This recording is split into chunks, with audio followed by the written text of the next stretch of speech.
ఏపీలో 6,100 టీచర్ పోస్టుల భర్తీ కోసం ప్రభుత్వం ఇప్పటికే జారీ చేసిన షెడ్యూల్లో మార్పులు చోటు చేసుకున్నాయి. హైకోర్టు తీర్పు నేపథ్యంలో ప్రభుత్వం తాజాగా కొత్త షెడ్యూల్ విడుదల చేసింది.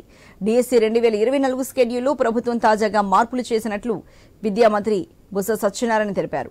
డిఎస్సి కోసం ఫిబ్రవరి 25 వరకు దరఖాస్తులు స్వీకరించామని, అయితే ముందుగా ప్రకటించిన విధంగా ఈ నెల 15 నుంచి కాకుండా మార్చి 30 నుంచి ఏప్రిల్ 30 వరకు పరీక్ష నిర్వహిస్తున్నట్లు బొత్స తెలిపారు. మొత్తం 14 రోజుల పాటు 2 సెషన్స్ లో డిఎస్సి పరీక్షలు నిర్వహించేలా షెడ్యూల్ రూపొందించామన్నారు. కాబట్టి అభ్యర్థులు కొత్త షెడ్యూల్ గమనించాలని కోరారు.